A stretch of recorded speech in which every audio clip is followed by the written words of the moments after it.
Hello, welcome back to Storytime Banned Books Read with me. I'm Kathleen Francis, and this evening we continue our read of Margaret Atwood's The Handmaid's Tale. 38. I find the entrance to the woman's washroom. It still says ladies in scrolly gold script. There's a corridor leading into the door, and a woman seated at a table beside it, supervising the entrances and exits. She's an older woman, wearing a purple caftan and gold eyeshadow, but I can tell she is nevertheless an aunt. The cattle prod's on the table, its thong around her wrist. No nonsense here. 15 minutes, she says to me. She gives me an oblong of purple cardboard from a stack of them on the table. It's like a fitting room in the department stores of the time before. To the woman behind me, I hear her say, "You were just here." "I need to go again," the woman says. "Rest break once an hour," says the aunt. "You know the rules." The woman begins to protest in a whiny, desperate voice. I push open the door. I remember this. There's a rest area, gently lit in pinkish tones, with several easy chairs and a sofa in a lime green bamboo shoot print, with a wall clock above it in a gold filigree frame. Here they haven't removed the mirror. There's a long one opposite the sofa.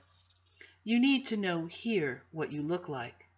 Through an archway beyond, there's the row of toilet cubicles, also pink, and wash basins and more mirrors. Several women are sitting in the chairs and on the sofa with their shoes off, smoking. They stare at me as I come in. There's perfume in the air and stale smoke and the scent of working flesh. "You knew?" one of them says. "Yes," I say, looking around for Mora, who is nowhere in sight. The women don't smile.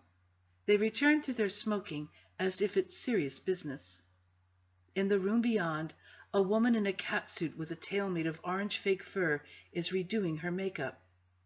This is like backstage, grease paint, smoke, the materials of illusion. I stand hesitant, not knowing what to do. I don't want to ask about Mora. I don't know whether it's safe. Then a toilet flushes and Mora comes out of a pink cubicle. She teeters towards me. I wait for a sign. "It's all right," she says, to me and to the other women. "I know her." The others smile now, and Mora hugs me. My arms go around her, the wires propping up her breasts dig into my chest. We kiss each other, one on one cheek and then the other. Then we stand back. "God awful," she says. She grins at me. "You look like the whore of Babylon." "Isn't that what I'm supposed to look like?" I say. "You look like something the cat dragged in." "Yes," she says, pulling up her front. "Not my style, and this thing is about to fall to shreds. I wish they'd dredge up someone who still knows how to make them. Then I could get something halfway decent." "You picked that out?" I say. I wonder if maybe she'd chosen it out of the others because it was less garish. At least, it's only black and white. "Hell no," she says. "Government issue. I guess they thought it was me." I still can't believe it's her. I touch her arm again. Then I begin to cry. "Don't do that," she says. "Your eyes'll run. Anyway, there isn't time. Shove over." This she says to the two women on the sofa, her usual peremptory, rough-cut, slapdash manner. And as usual, she gets away with it. "My break's up anyway," says one woman, who's wearing a baby blue laced-up Merry Widow and white stockings. She stands up, shakes my hand. "Welcome," she says. The other woman obligingly moves over, and Mora and I sit down. The first thing we do is take off our shoes. "What the hell are you doing here?" Mora says then. "Not that it isn't great to see you, but it's not so great for you. What'd you do wrong? Laugh at his dick?" I look up at the ceiling. "Is it bugged?" I say. I wipe around my eyes gingerly with my fingertips. Black comes off. "Probably," says Mora. "You want a cig?" "I'd love one," I say. "Here," she says to the woman next to her. "Lend me one, will you?" The woman hands over, ungrudging. Mora is still a skillful borrower. I smile at that. On the other hand, it might not be, says Mora. I can't imagine they'd care about anything we have to say. They've already heard most of it. And anyway, nobody gets out of here except in a black van. But you must know that, if you're here. I pull her head over so I can whisper in her ear. I'm temporary, I tell her. It's just tonight. I'm not supposed to be here at all. He smuggled me in. Who? She whispers back. That shit you're with? I've had him. He's the pits. He's my commander, I say. She nods. Some of them do that. They get a kick out of it. It's like screwing on the altar or something. Your gang are supposed to be such chaste vessels. They like to see you all painted up. Just another crummy power trip. This interpretation hasn't occurred to me. I apply it to the commander, but it seems too simple for him, too crude. Surely his motivations are more delicate than that. But it may only be vanity that prompts me to think so. We don't have much time left, I say. Tell me everything. Mora shrugs. What's the point? She says. But she knows there is a point, so she does. This is what she says, whispers more or less. I can't remember exactly, because I had no way of writing it down. I've filled it out for her as much as I can. We didn't have much time, so she just gave out the outlines. Also, she told me this in 2 sessions. We managed a second break together. I've tried to make it sound as much like her as I can. It's a way of keeping her alive. I left that old hag Aunt Elizabeth tied up like a Christmas turkey behind the furnace. I wanted to kill her. I really felt like it. But now I'm just as glad I didn't, or things would be a lot worse for me. I couldn't believe how easy it was to get out of the center. In that brown outfit, I just walked right through. I kept on going as if I knew where I was heading, till I was out of sight. I didn't have any great plan. It wasn't an organized thing, like they thought, though when they were trying to get it out of me, I made up a lot of stuff. You do that when they use the electrodes and the other things. You don't care what you say. I kept my shoulders back and chin up and marched along, trying to think of what to do next. When they busted the press, they'd picked up a lot of the women I knew, and I thought they'd most likely have the rest by now. I was sure they had a list. We were dumb to think we could keep it going the way we did, even underground, even when we'd moved everything out of the office and into people's cellars and back rooms. So I knew better than to try any of those houses. I had some sort of idea of where I was in relation to the city, though I was walking along a street I couldn't remember having seen before. But I figured out from the sun where north was. Girl Scouts was some use after all. I thought I might as well head that way, see if I could find the yard or the square or anything around it. Then I would know for sure where I was. Also, I thought it would look better for me to be going in towards the center of things rather than away. It would look more plausible. They had set up more checkpoints while we were inside the center. They were all over the place. The first one scared the shit out of me. I came on it suddenly around a corner.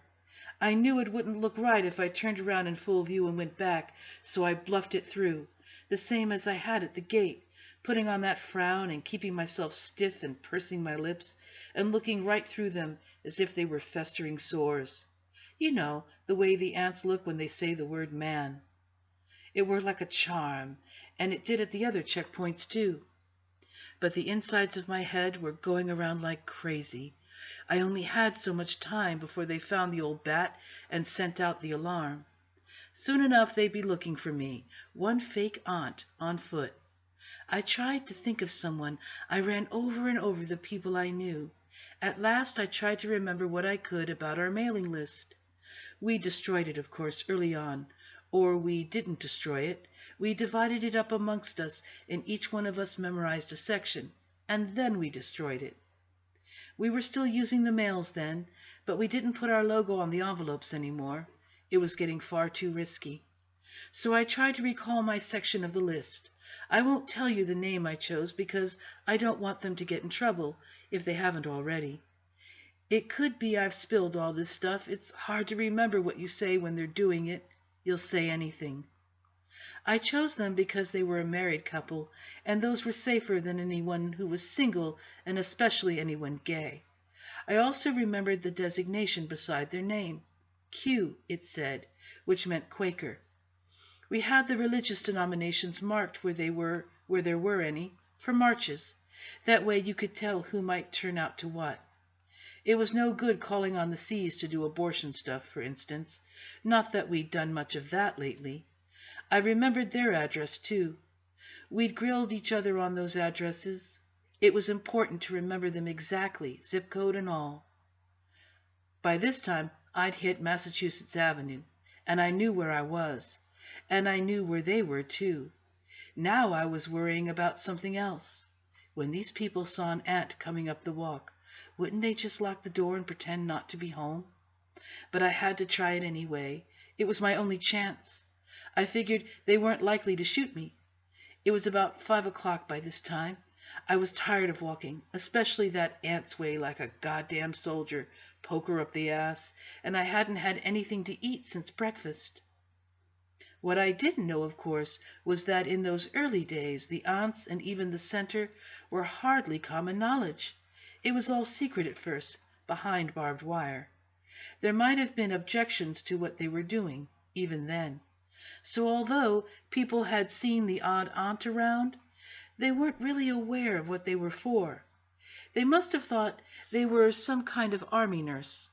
Already they'd stopped asking questions, unless they had to. So these people let me in right away. It was the woman who came to the door. I told her I was doing a questionnaire. I did that so she wouldn't look surprised, in case anyone was watching. But as soon as I was inside the door, I took off the headgear and told them who I was. They could have phoned the police or whatever. I know I was taking a chance. But like I say, there wasn't any choice.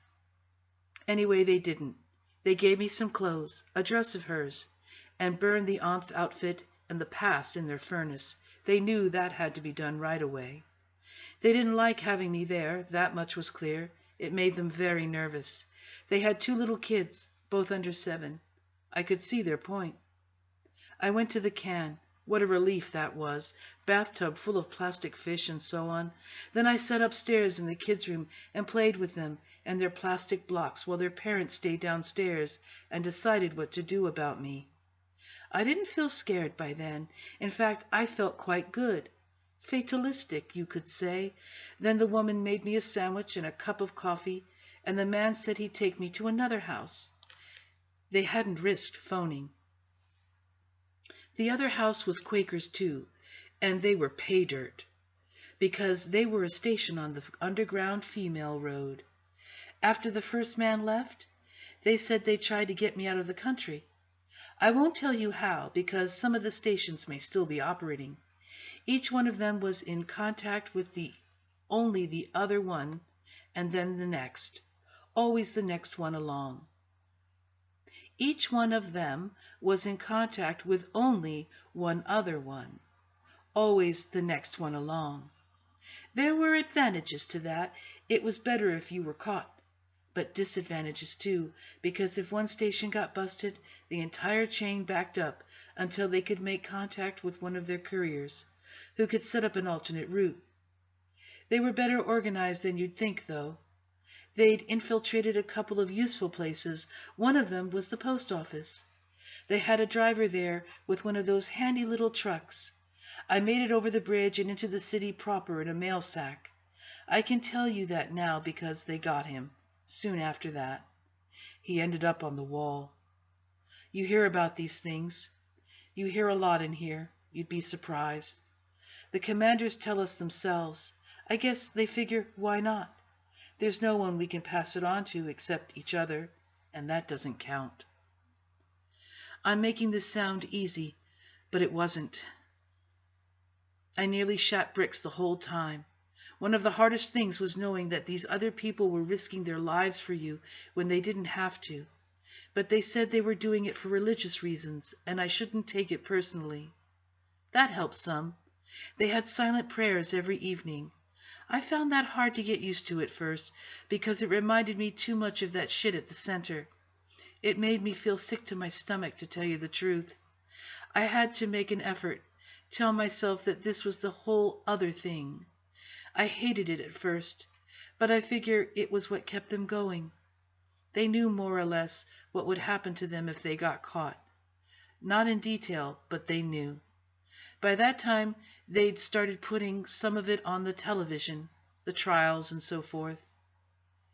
It was before the sectarian roundups began in earnest. As long as you said you were some sort of a Christian and you were married, for the first time, that is, they were still leaving you pretty much alone.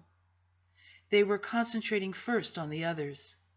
They got them more or less under control before they started in on everybody else. I was underground. It must have been 8 or 9 months.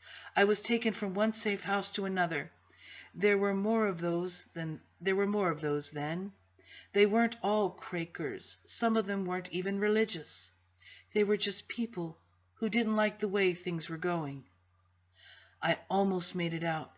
They got me up as far as Salem, then in a truck full of chickens to Maine. I almost puked from the smell. You ever thought what it would be like to be shat on by a truckload of chickens, all of them car sick?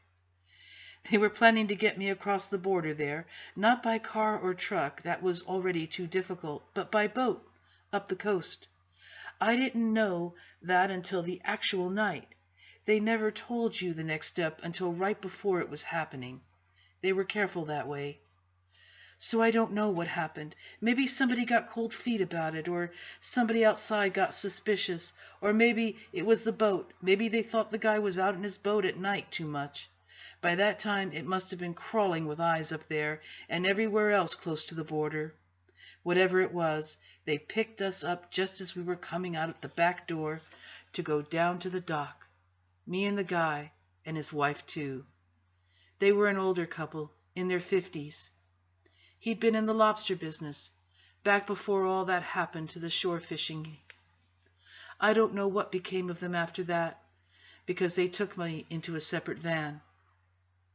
I thought it might be the end for me, or back to the center and to the attentions of Aunt Lydia and her steel cable. She enjoyed that, you know.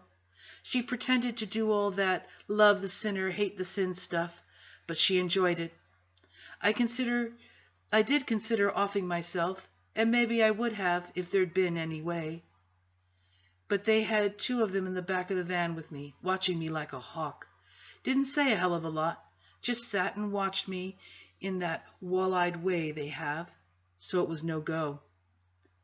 We didn't end up at the center, though. We went somewhere else. I won't go into what happened after that. I'd rather not talk about it. All I can say is they didn't leave any marks. When that was over, they showed me a movie. Know what it was about? It was about life in the colonies. In the colonies, they spend their time cleaning up. They're very clean-minded these days. Sometimes it's just bodies after a battle. The ones in city ghettos are the worst. They're left around longer. They get rottener. This bunch doesn't like dead bodies lying around. They're afraid of a plague or something. So the women in the colonies there do the burning. The other colonies are worse, though, the toxic dumps and the radiation spills.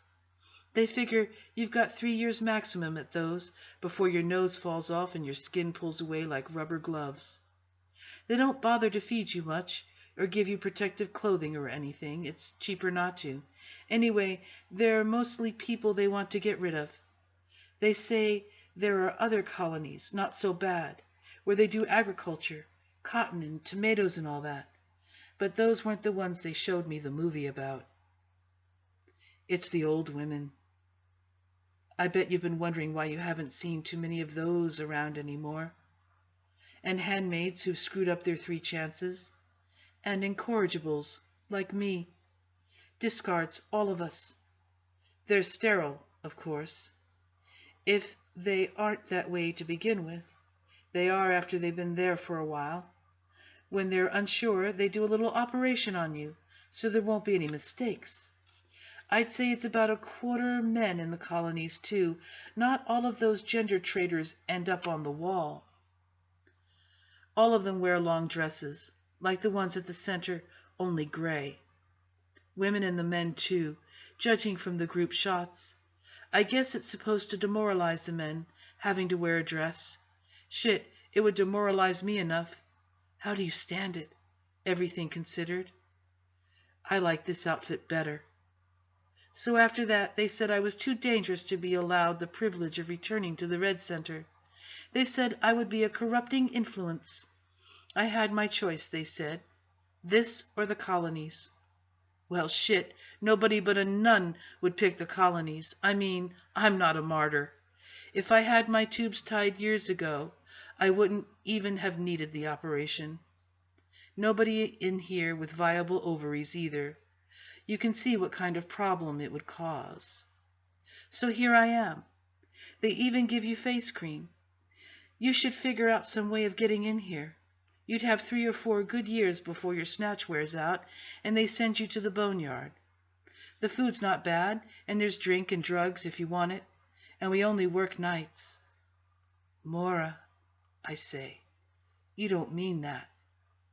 She is frightening me now, because what I hear in her voice is indifference, a lack of volition. Have they really done it to her then? Taken away something? What? That used to be so central to her? And how can I expect her to go on, with my idea of her courage, live it through, act it out, when I myself do not? I don't want her to be like me. Give in, go along, save her skin. That is what it comes down to.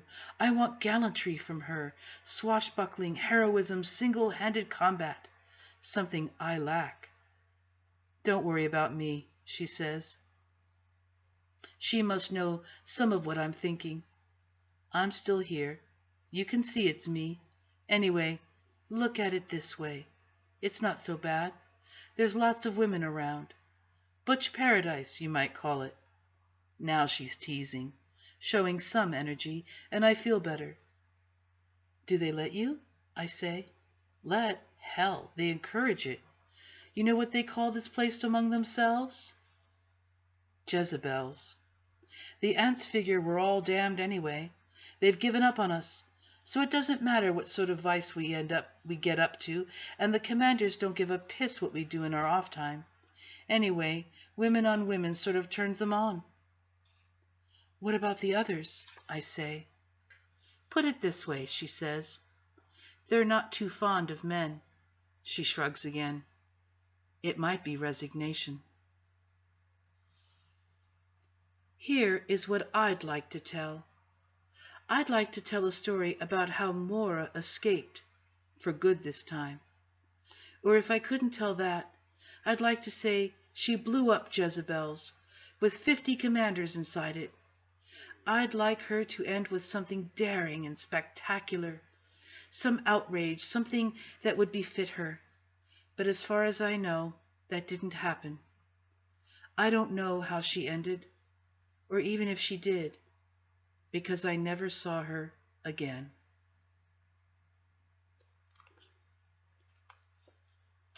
Tonight, it's a short reading, and I look forward to reading with you again very soon.